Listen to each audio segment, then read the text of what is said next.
Since it's been a while since the last Hollywood Homes of the 1920s video, I'll give any newcomers a quick rundown. All of these photos and captions are from Photoplay magazine, showing the homes of Hollywood movie stars and other movie people.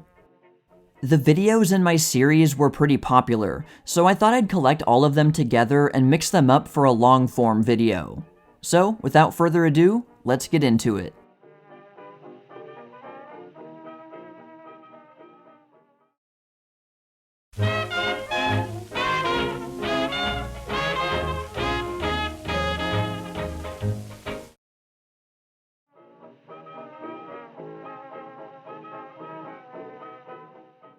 The Valentino's Chateau on the Riviera. Photoplay, May 1924. Mr. and Mrs. Rudolph Valentino in front of the Chateau Juan Lepin, which is on the French Riviera, half an hour's ride from Nice. This chateau was purchased before the war by Mrs. Valentino's mother, was used during the war by the French government, and has since been renovated by Mrs. Valentino. There are about 20 rooms, including the bedroom of the famous star, with spacious grounds, servants' quarters, and formal gardens.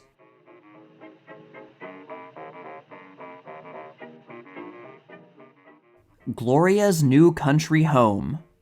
Photoplay, October 1924. The sundial on Gloria's new Croton-on-Hudson estate, which commands, on a clear day, a 50-mile view of the Hudson Valley. Gloria's new home is comfortable but not pretentious. Peeping into view may be observed the tricycle of little Gloria II. Gloria poses at the sandbox of Gloria II, who has never been photographed. Miss Swanson has never permitted it. The house of 12 rooms has green-stained shingles. Reached by a winding drive through the 25-acre estate, it is hidden from view until a visitor is close upon it. When work permits, Miss Swanson motors out each night to be close to her daughter, a 3-hour drive from her studio. One of the delightful features of the place are the rustic seats and nooks in keeping with the woodland atmosphere of the estate.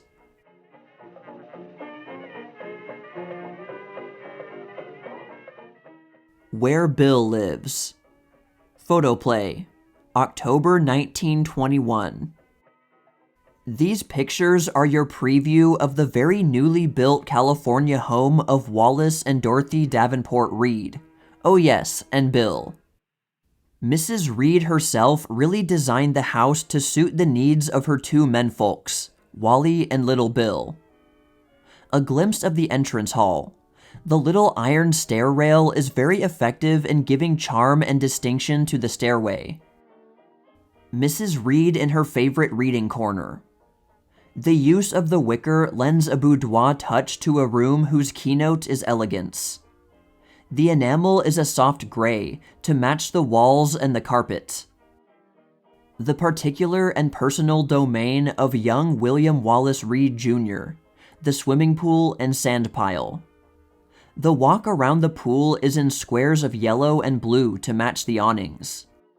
The first 5 feet of the pool is a level 2.5 feet deep, with a tennis net across the far end, especially designed for Bill and his friends.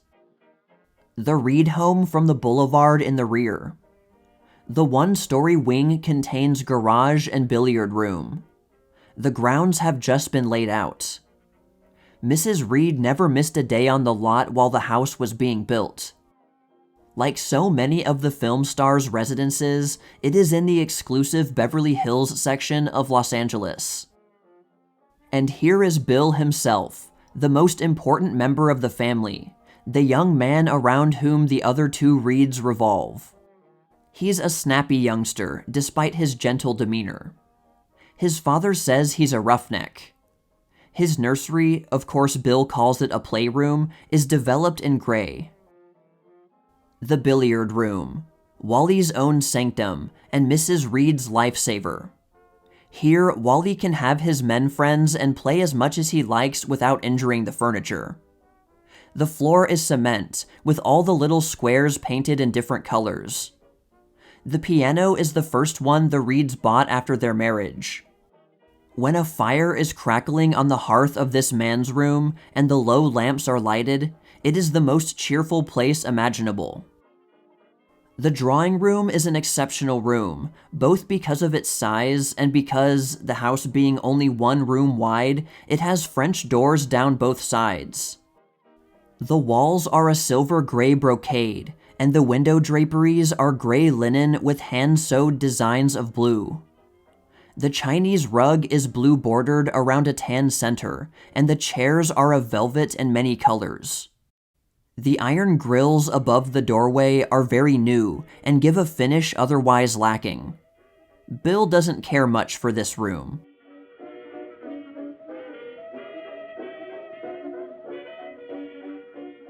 Harold Lloyd's new home. Photoplay, July 1922. You would expect Harold Lloyd to own a regular house, wouldn't you? Well, he does. This comfortable rambling dwelling was designed to live in, not for photographic purposes only. Harold Lloyd's own room. Gold gauze curtains temper the sunlight. The furniture is mahogany. The effects are rich and harmonious. There is not a jarring note. One could compose a poem about a door which leads into a sun-filled room. This is an exquisite facsimile of a hand-wrought iron grill of Italy. From the hall, you pass through this door into the sun parlor. It adds an old-world touch to a modern Hollywood home. Old Italian finish is the treatment of the living room, with timbered ceiling. The walls are tinted in buff, and with the rich portieres in the dark rose color, the effect is most harmonious. Oriental rugs cover the floor. All this means little to Harold Lloyd so long as it's livable, and it is. Every California home has its swimming pool. Here is one of the most inviting on a warm afternoon. Harold spends most of his spare time here, according to the comedian himself. A little corner of China, inhabited by dragons with fiery tongues. When a switch is turned on, smoke is emitted from their mouths. Teakwood tables, grinning idols, and one of our leading screen stars. Incidentally, Mr. Lloyd's favorite room of all his house. Throughout, this guest chamber is done in the Louis XVI period, from the mottled plaster to the walls and woodwork in French gray. His den is adapted from the Chinese. Sage green, persimmon, and black provide the color scheme, but brilliant red and gold and an occasional blue appear in the designs, most of which were taken from antique vases and rare kimonos. The ceiling is adzed wood, and, like the wall decorations, was done by hand.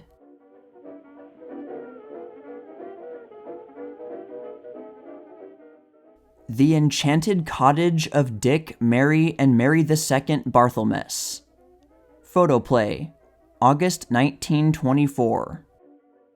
Out at Orienta Point, Mamaroneck, New York, close to the Griffith studio, Richard Barthelmess is making a home. Indeed, the place is almost within the shadow of the Griffith lot, where Dick portrayed the hero of Way Down East. It was while playing this role that Dick married Mary Hay, who also had a part in the production. Dick and Mary may be observed on the beach close to D.W.'s famous studio. A brand new portrait of Mary Hay Barthelmess, otherwise Mary II. The house, built originally for Helen Gould. It is a picturesque old residence of 12 rooms, and is surrounded by an estate of 3 acres.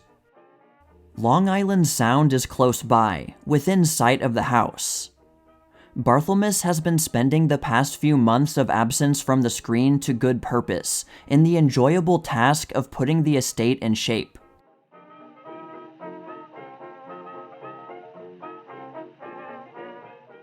Are you furnishing a home? Photoplay, March 1929. Here was a dull corner in a small den just off the living room that was brightened when Fay Wray redecorated the house. The window seat is painted a restful green, and the cushion and drapes are of henna-printed linen.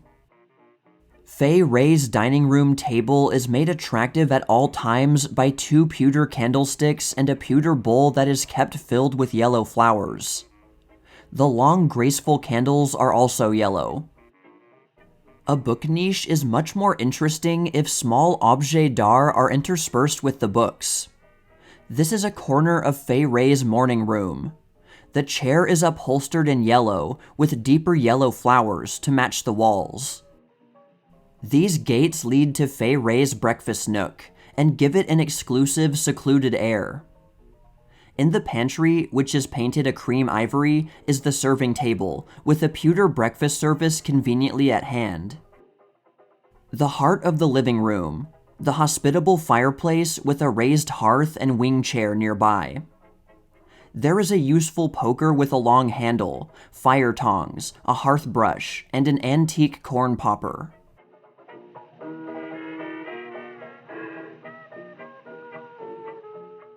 Just a little home that pictures built. Photoplay, October 1922. The home of the Vidors is a happy combination of Old English and modern California. It is of sand-colored plaster, with a red shingle roof and iron grille windows. The steps are of red brick. Probably the loveliest thing about the house is its grove of enormous eucalyptus trees. Mrs. Vidor's own upstairs sitting room. The walls are papered silvery gray, the curtains are of white ruffled net, and the desk is ash. Florence Vidor was brought up by a strict, old-fashioned mother, so this pose will look delightfully natural to her friends. The dining room gives you the feeling that you have stepped into an ancient baronial hall. It is done in antique oak, from the roughly carved rafters to the wide-boarded floors. The table and chairs are also of antique oak, but the cathedral window, with a giant eucalyptus tree just outside, is really the artistic triumph of this splendid room. Mrs. Vidor designed every inch of the house herself, and this is her favorite room. Florence Vidor and her small daughter, Suzanne, have started for a stroll in the Hollywood foothills, which are actually a part of their backyard. This charming wall of Old English brick surrounds the house, and the chimney of brick, over which the ivy is just beginning to climb, is both quaint and beautiful. The open windows on the second floor are Mrs. Vidor's sleeping porches.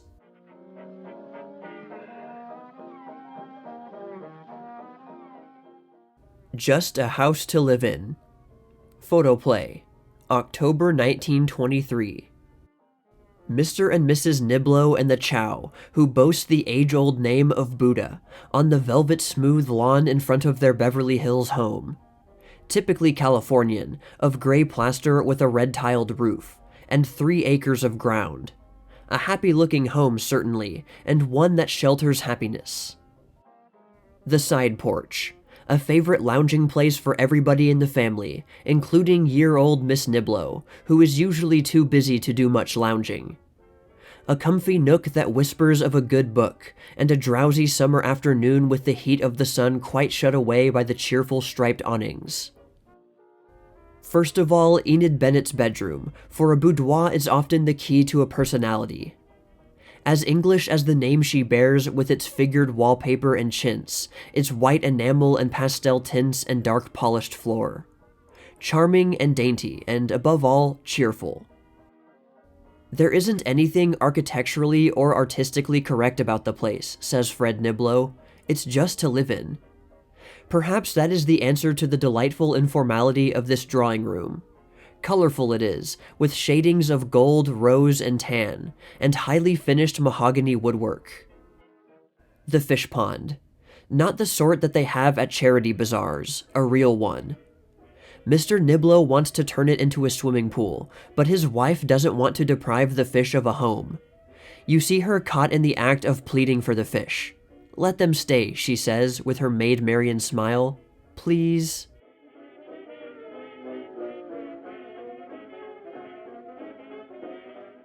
Norma has a home at last. Photoplay, March 1923.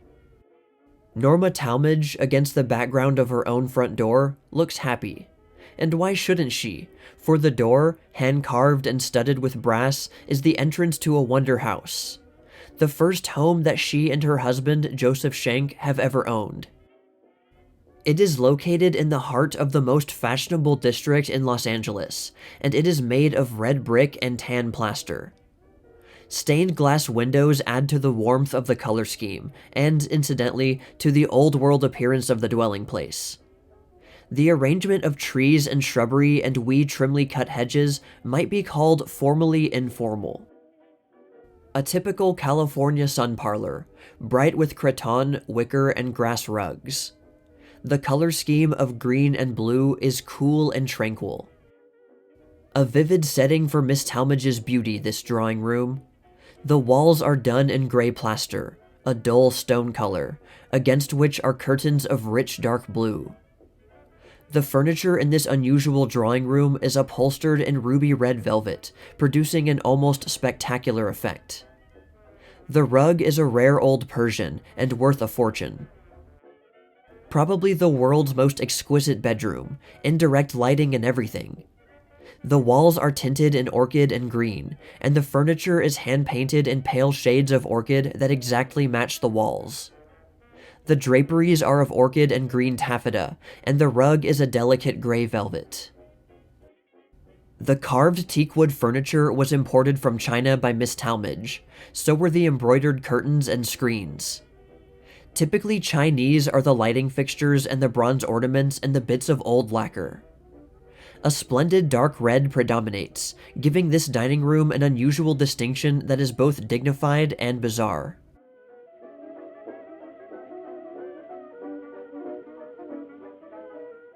The most beautiful home in Hollywood. Photoplay, March 1924.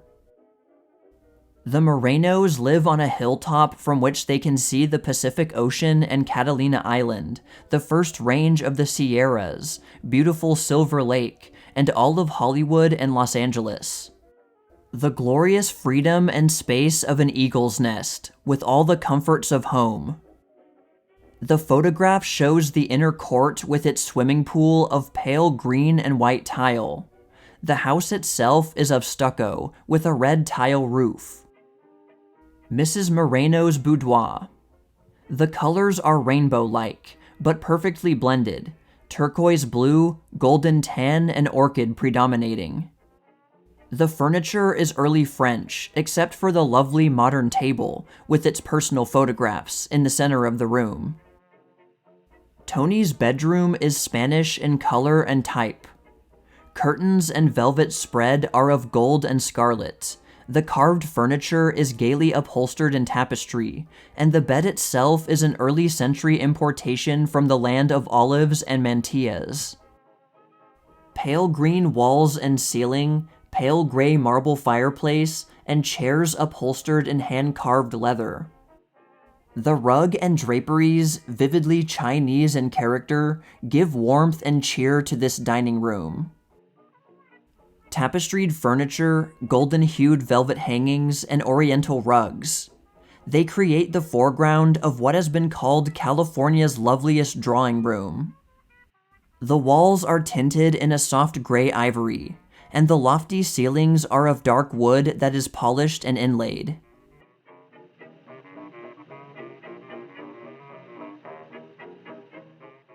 A bit of Spain in Hollywood. Dias Dorados, Golden Days, Thomas H. Ince's new home, a true Spanish hacienda. Photoplay, June 1924. The long house, with its brilliant roof, dominates the entire ranch. A corner of the living room, showing the novel grill. Vivid tiles ornament the flagstone base and steps. The sunlit patio, with its floor of broken flags, lends a real touch of the old California mission days. The main door, with its huge lock and key, is a replica of those of early times.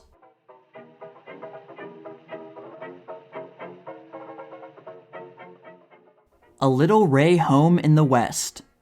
Just a cottage in the California hills, but it's good enough for Charlie and Cora. Photoplay, June 1922. Perhaps the one actor's estate in Beverly Hills that has never before been photographed. Here, the retiring Rays are viewing their domain from the formal back garden. Their house is white plaster with a dark green roof. Their dining room, considered by artists and designers one of the most beautiful in America. The colors are pistachio green and pale violet. The mirrors are really panel doors opening into the hall. In the den, it is permissible to call him Charlie. A real man's room, done in carved Old English oak. The rug is a real Persian of great value, and the hand-carved oak desk is an antique. The curtains are a pale gold. In the Japanese tea house, a decidedly futuristic room, in black patent leather and red enamel. The floor is of black linoleum. The Rays entertain here informally a great deal in the summer. A glimpse of the lady of the house, in her very French boudoir. The silken draperies are in all the pastel shades. Notice the vase of ostrich plumes and the basket of ribbon flowers. Furniture is gilt with satin upholstery. A panorama of Hollywood from the Japanese house that tops a hill overlooking the famous California suburb. Here you have a view which includes practically all of the cinema community. This hilltop must provide the Rays with a satisfying sort of all the world at our feet feeling. In the distance lies the mountain-rimmed city of Los Angeles, gleaming in the bright sunshine. Mrs. Charles Ray, formerly Cora Grant, in her favorite corner of the garden. This garden is the Rays' particular hobby. The iron lilies of the fountain contain electric globes. Don't overlook Whiskers, an actor of reputation.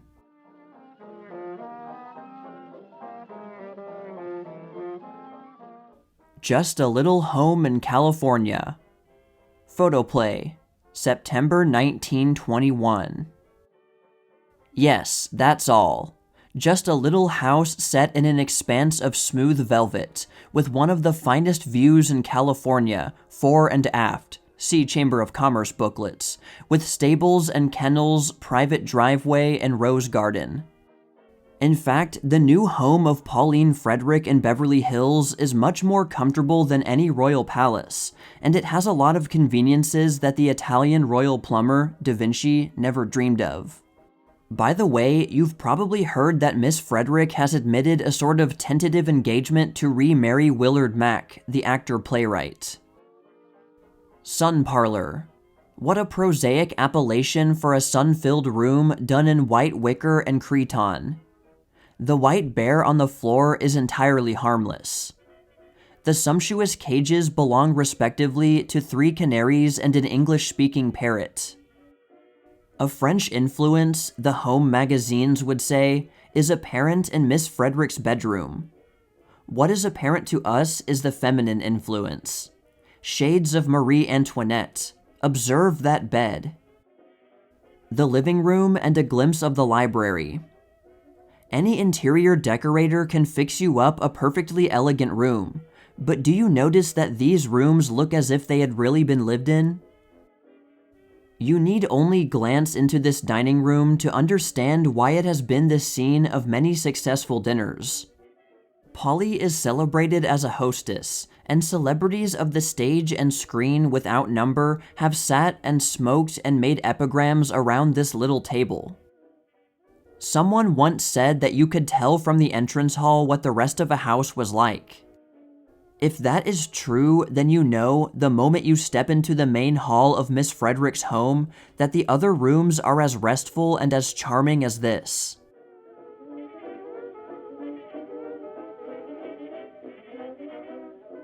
The swimming pools of Hollywood.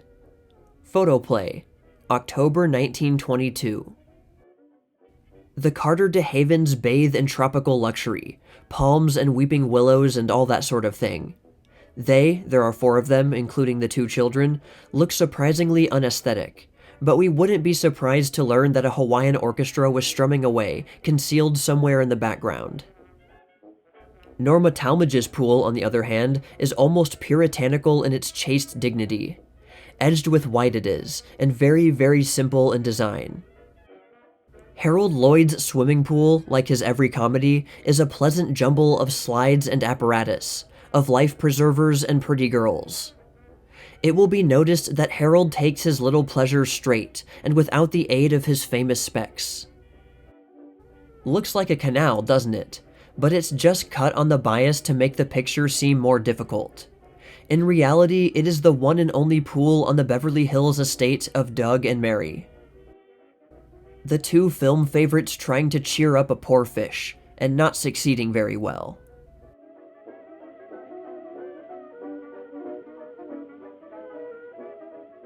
At home after January 1st, 1923.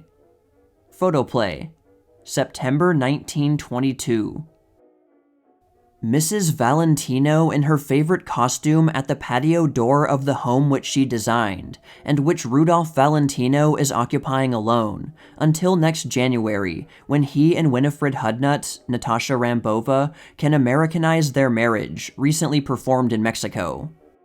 Mrs. Valentino is in the Adirondacks. The walls throughout the living rooms are done in the shade of pale gray that so charmingly lends itself to the bright colors which Rudolph loves. The floor is of black polished tile. Rudolph's lounging suit is bright orange, from the Chinese. The dining room is raised 4 steps from the living room, and is stunningly attractive with its black velvet carpet, bright red lacquer furniture, and frosted glass windows, barred in wrought iron. The railing is also wrought iron. Rudolph looking east from the red brick patio porch on the 2nd story. The house is of gray-blue plaster, and the wood is painted a dull gray-brown that is very effective against the purple foothills in the distance.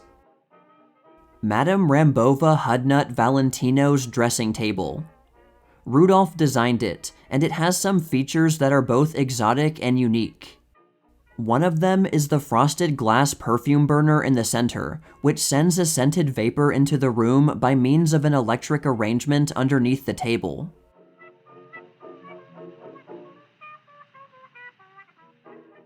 Down to the sea in shacks.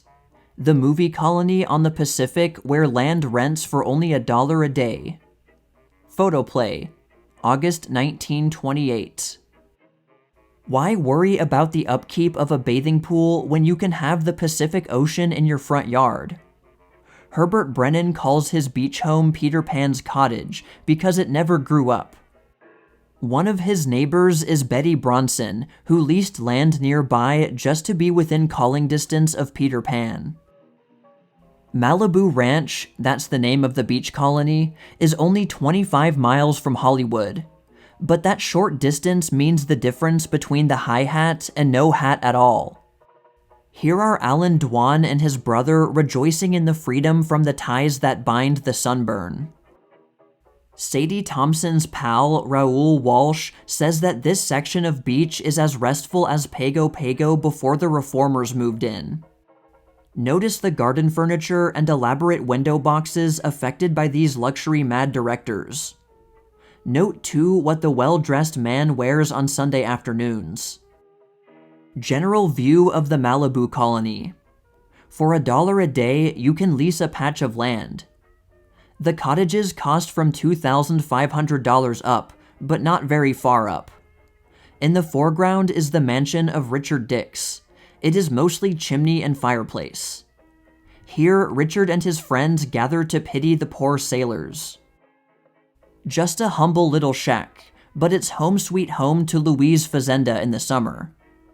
The stones are piled in front of it to keep a skittish breeze from blowing the place away. The houses are merely perched on the sand, and may be moved intact if the owners feel so inclined.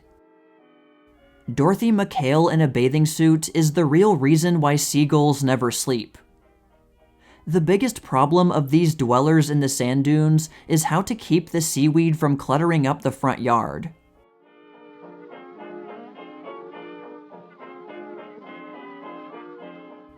Hearthstones and Heartbreaks. Photoplay, April 1927. Picture of a young man at the mercy of contractors, painters, and plumbers, and only a lot of blueprints between him and hopeless insanity, just ready to play Hamlet. A living room like this is worth fighting for, but oh, the torture back of that peaceful fireplace, and oh, the conflict over the bland tone of those walls. A bathtub in which a 6-footer may bathe in comfort. A soap dish placed for convenience, but at what a price. This bit of plumbing nearly cost Rod his job. Rod wanted a French chateau with 10 rooms. He got a Georgian colonial with 16, but he wouldn't sell it for $1 million, nor would he ever build another.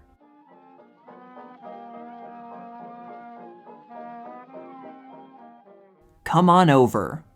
Papa Lloyd's birthday gift to little Gloria is a country estate in miniature, with everything but a golf course and polo field. Photoplay, September 1928. The little house, with its thatched roof and carved timber, jumped straight from an English fairy story. Inside is a bedroom, a living room, and a kitchen, all furnished. There is an electric stove that will cook lamb chops and spinach, and a chimney large enough to accommodate the ample figure of Santa Claus. The watchtower and the slide, constructed of wood and concrete. Nearby is a sand pile of the whitest sand. And there is also a stable for Gloria's pony and cart. The playground is part of Harold Lloyd's estate in Beverly Hills, and it is completely separated from the rest of the property by a stone wall. Gloria and her wishing well. There is real water in the well, and a real old oaken bucket. And what has Gloria to wish for? She probably wishes she were out in a nice dirty gutter, making mud pies, and with plenty of other kids to play with.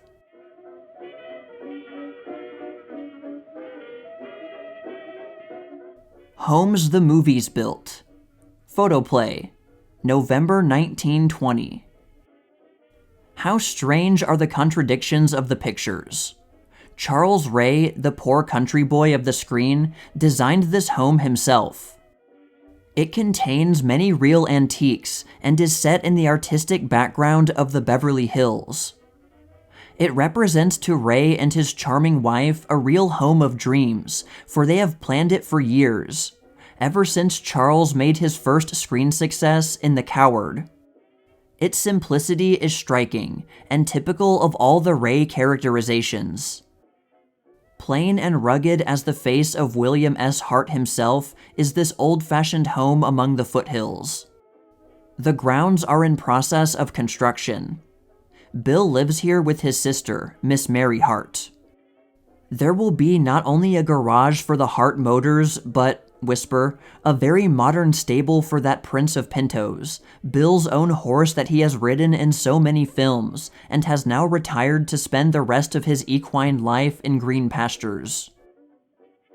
2 generations have laughed with the famous Canby of Arizona, as interpreted by Theodore Roberts. This is the modest mansion of Canby's creator in Hollywood, near the studio where Roberts works. They say Roberts has a larger menagerie than any celluloid celebrity. He has not only kennels for his blue ribbon dogs, but an aviary which houses many varieties of birds. And Mrs. Roberts has a family of cats.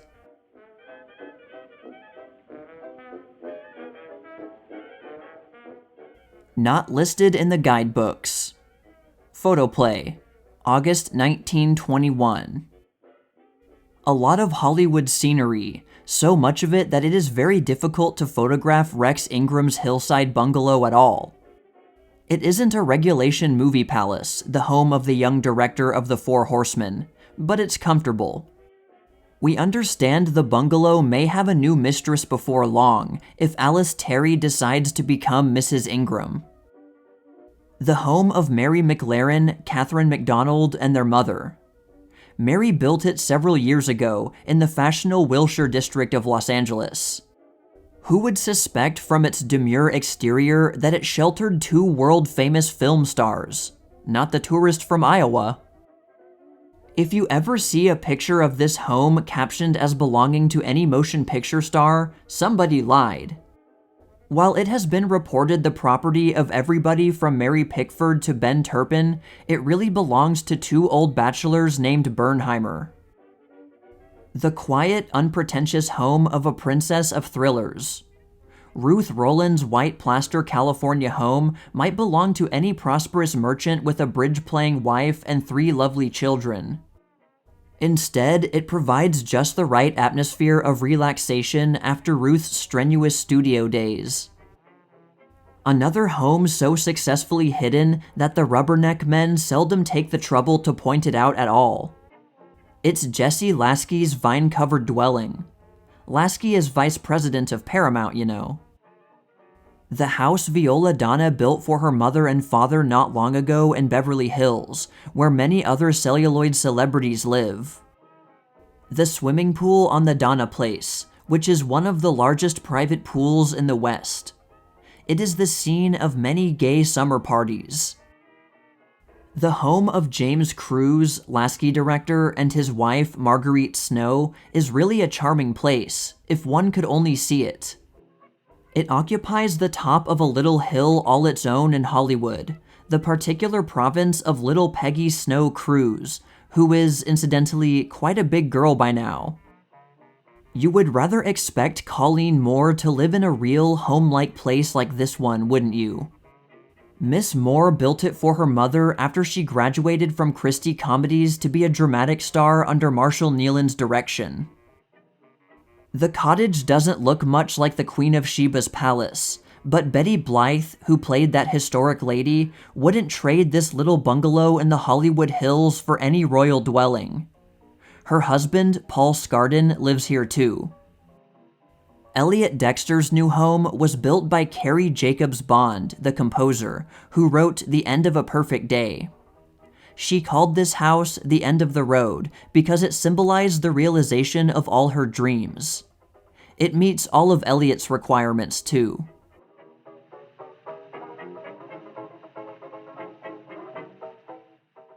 Where Corinne Griffith is at home. Photoplay, January 1926. Why Corinne Griffith likes to work in California. Her charming home in Beverly Hills.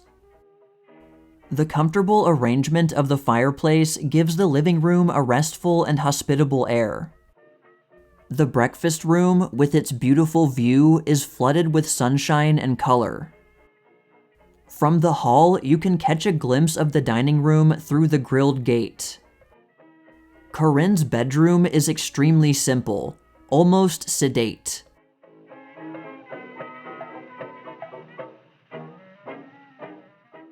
Maison Murray, a star's haven amidst antiques from Italy. Photoplay, August 1921. Miss Murray stands at the heavy grill gates of her dining room. She has changed since she was a chorus girl and impersonated a Nell Brinkley drawing. Her face has become finer and more characterful. The most al fresco dining room in New York that is not actually out of doors. It is lit by day through large windows like garden wicket gates. Vines climb up the lattice and about the windows. There are garden settees beside the windows. The walls are sky-colored. The floor is of small cobblestones. The fruit bowl on the table is of old Italian style.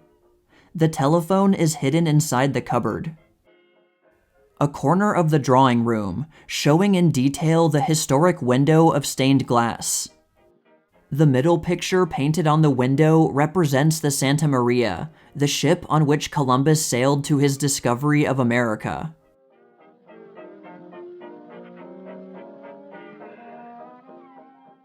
On your left, the home of May Allison.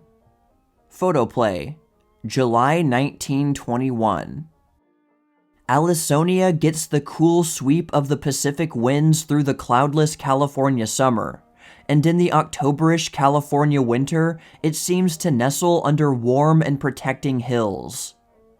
Its designer, owner, mistress, queen, and chief ornament may be seen in the center of the view, casting the only shadow that darkens her fair green lawn.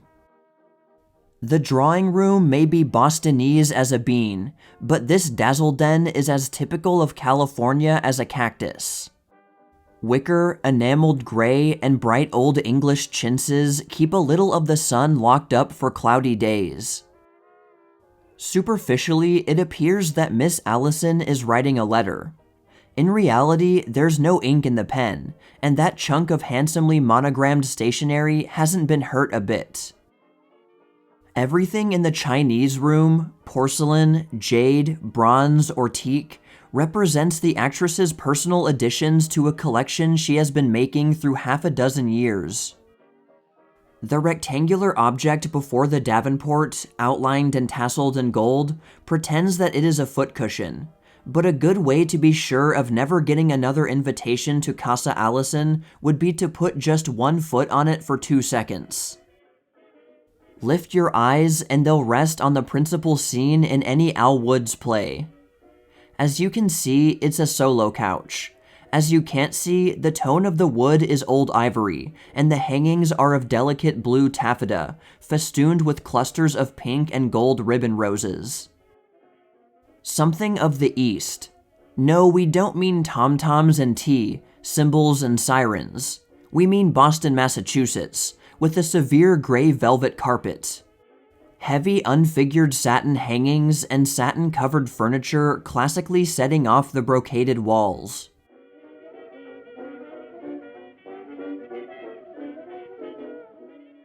Ramon's Toy Theater. Photoplay, July 1928. The tabloid auditorium of Ramon's Teatro Intime, looking across the footlights. Note the special spotlights looking through the back wall. The theater seats 65. Here, Ramon stages little plays, acts upon occasion, and sings for what Trader Horn calls a few convivials. The little theater is equipped with every modern device for lighting and scenic effects. Here you see the model electric switchboard, operating all lights, and the curtain mechanism. Ramon himself standing in the doorway of his private theater. The miniature playhouse is attached to his home, and it has an electric sign.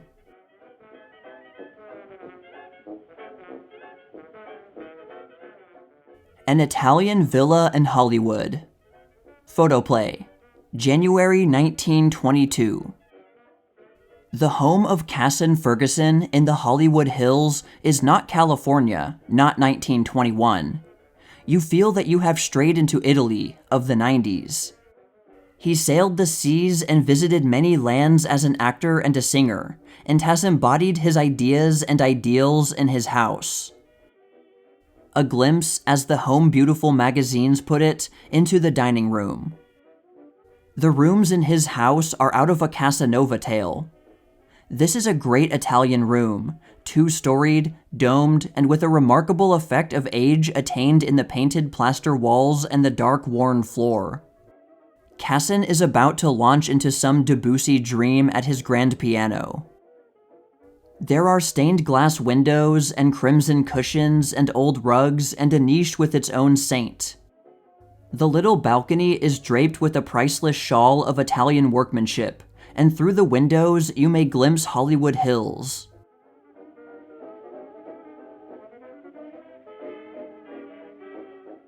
A house built to live in. The home of Mildred Gloria Lloyd, age 1 year plus. Also occupied by Harold and his charming wife, Mildred Davis. No one in Hollywood ever declines an invitation here. Photoplay, September 1925. The color scheme of this comfortable living room is soft brown, enlivened by the richly toned oriental rug and green tile fireplace. Demure Mildred is nestled in a raisin-hued velour sofa. The furniture is a simple adaptation of the early English period. The two chairs are upholstered in block print mohair. Twin vase lamps in tan and gold lend an air of symmetry and balance. The gauze curtains are gold mesh with hangings of green and tan brocade. The welcoming hall would be incomplete without the stately grandfather clock and high-backed tapestry chair. The graceful hangings are of blue brocade. The Louis XVI table, server, and chairs upholstered in dark green frisette give to the dining room a rare dignity and charm. The curtains are cream gauze with light green and gold brocade hangings. A boudoir as dainty as its blue-eyed occupant. The ivory-painted furniture is decorated in orchid and green. The chaise longue is rose and gold, and the draperies are pale orchid. Mildred is pictured at her dressing table. Harold Lloyd's bedroom is carried out in his favorite color, blue. A Chinese red lacquer design decorates the walnut chest of drawers. The bedside lamp has an antique gold base, a sand-colored plated shade of georgette, and a crystal finial. Mildred Lloyd's commode is a real comfort, all that a night table should be, with drop leaves for breakfast trays. The painted icy hot matches the furniture, and is indispensable to Milady's convenience.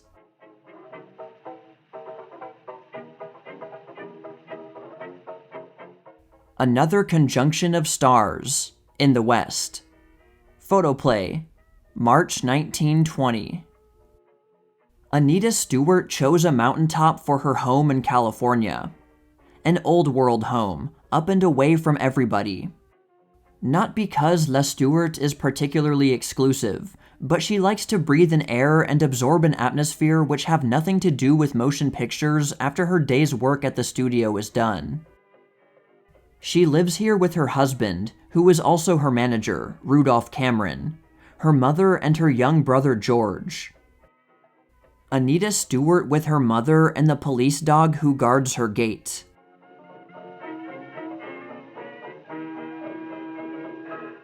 A Bit of Europe in Hollywood. Photoplay, May 1926. A glimpse of the hallway. The severe light-colored walls are warmed by the liberal use of heavy velvets and brocades. Pola in her drawing room. With its rich upholstery, its paneling, and its crystal, it is more of a continental salon than an American living room. Mirrors and gleaming candelabra contribute to the beauty of this dining room. The patio, with its pool and its graceful plantings, is one of the beauty spots of the home. The garden is formal, as befits the general design and style of the house itself.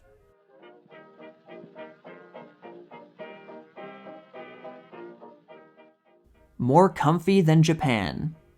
After a vacation in Nippon, declares Ethel Clayton, one's very own American home is indeed restful.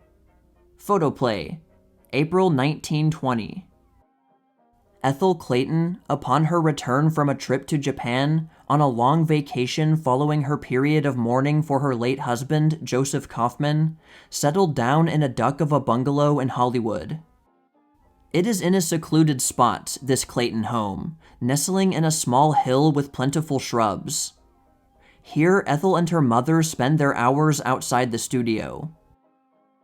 A woman of thoughtful turn of mind, the star finds her library more engrossing than almost any other recreation. She spends much time out of doors, in a lovely garden that is one of her showrooms about the place. The haunts of Hollywood, the Broadway of the West, and its cafes, don't know Ethel Clayton. She is seen seldom. After her day at Lasky's, she is ready and willing to go home and seek a sheltered spot to read or dream. A grand piano, plenty of books, flowers. These are the soothing friends of Joseph Kaufman's widow.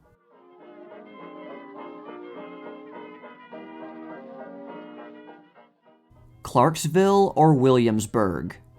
Photoplay, January 1920. Marguerite Clark, a doll figure, veritably, in the drawing room of her splendid house.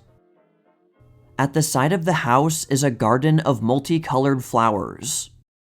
It reminds you of a millionaire's conservatory in the cold countries during midwinter, except that instead of possessing glass for a roof, it has the blue sky, and its warm winds are not the exhalations of steam pipes and artificial humidors, but the breezes of the Pacific, warmed in the radiance of semi-tropical sunshine. The house itself is white, and at a distance it looks like a white jewel in an emerald setting. You may behold Marguerite Williams and a lot of other flowers. An apartment which might be described by almost any genius at naming things as the music room.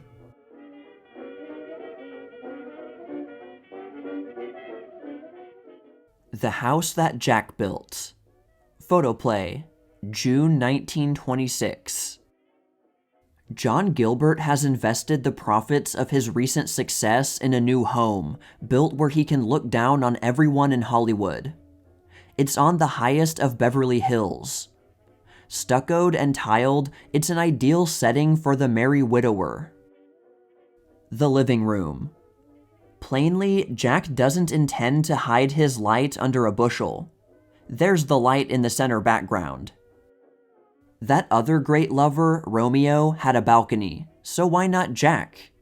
Simply furnished in wicker, this one looks westward to the sea. The Metro star really eats here, and those among the lucky few who are numbered among his friends. This is Jack's bed. The rest is silence.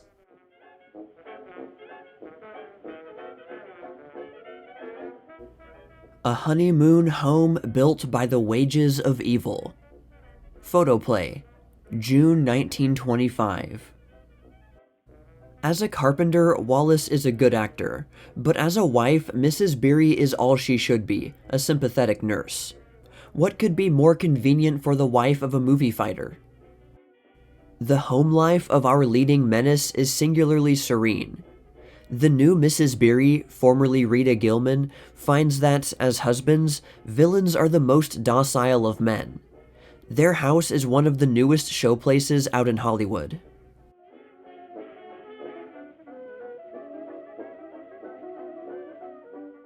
Author. Photoplay, October 1921. The Rupert Hughes home in Hollywood, representative of the palaces the California film folks live in. The author occasionally has his innings, sometimes after the first act on the first night of his new play, sometimes when the royalties roll in on his bestseller, sometimes in the movies. Rupert Hughes, an eminent author who lives up to his advertising, is writing and directing his own stories for the screen. And he lives in Hollywood, in a house that looks like one of his own sets.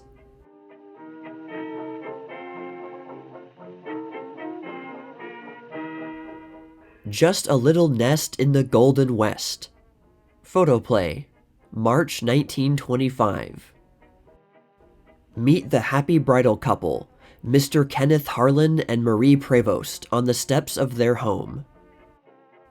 The beautiful Hollywood home where the honeymooners dwell when they are not busy making pictures at the studio. Off for the studio with Sinner, the police dog, and Rover, who seems slighted about something. Some fiddle Ken has. It looks like a cross between a banjo and a cello. Both love barbershop harmony.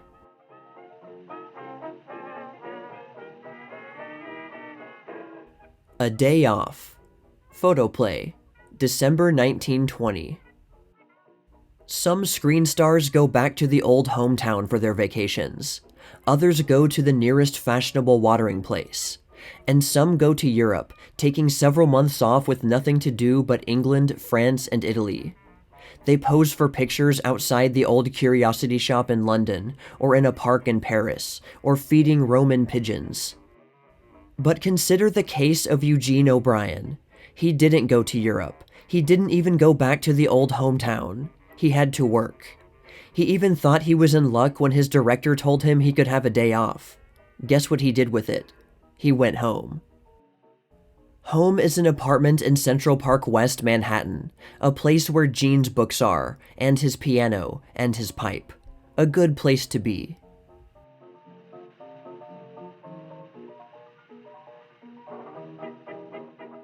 Meet the Misses. Photoplay, October 1920. When Conway Tearle's day's work at the studio is done, he comes home to an old-fashioned country home in Chappaqua, New York, named Edencroft after his birthplace in England, where he plays at being a farmer, and Mrs. Tearle pretends she's keeping house. She was Adele Rowland, musical comedy star. The Tearles wanted a home with no frills. They bought this frame dwelling which boasts a setting of several acres and remodeled it, adding gardens and garage, but retaining its quaint old atmosphere.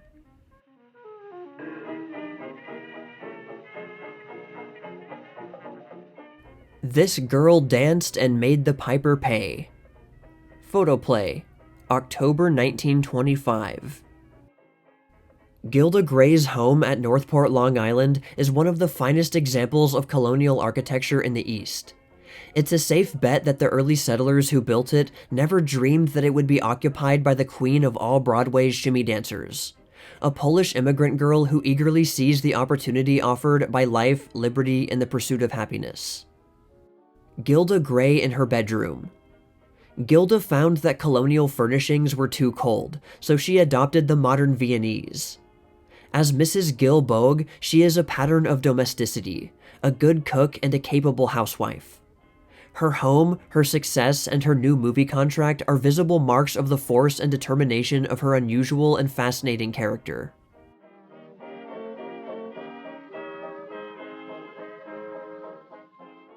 Polly Drew and her home. Photoplay, December 1920. To many picture-goers, she will always be just Polly, heroine of those whimsical little domestic comedies she herself used to write and direct. Although since the death of her gifted husband, Mrs. Drew has confined her talents almost entirely to writing and directing, her popularity as an actress has not faded, so that these views of her charming apartment in Park Avenue, Manhattan, have a real and personal interest. This is where Polly lives when, as Mrs. Drew, she is not directing Alice Joyce at the Vitagraph Studios in Brooklyn. It was at Vitagraph, by the way, that Jane Morrow, as she was then known, first appeared in pictures and first met Sidney Drew.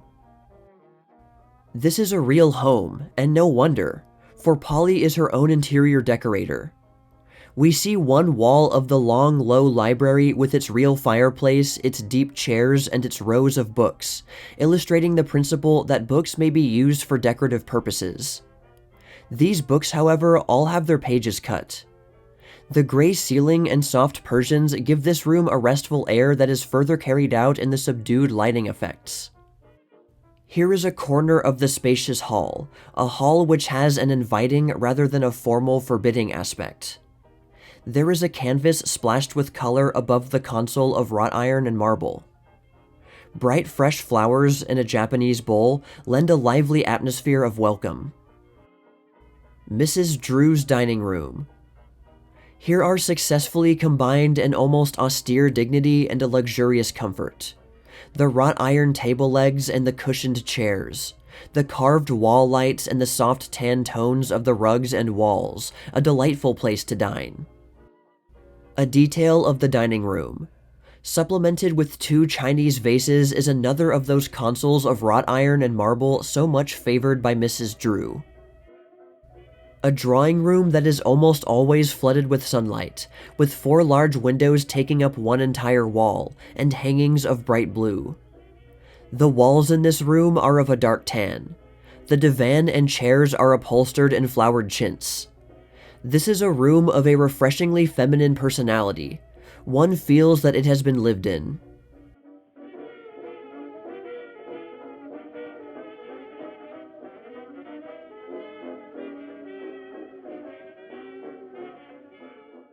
For those of you who made it to the end, thanks. How's it going? Here's a little bonus photo for you. Since all the photos in this video didn't have color, I found this illustration from a 1923 advertisement that shows a nice living room in wonderful color. Well, anyway, that's all for now, all you sheiks and gals out there, but stay tuned for more tales from the Jazz Age.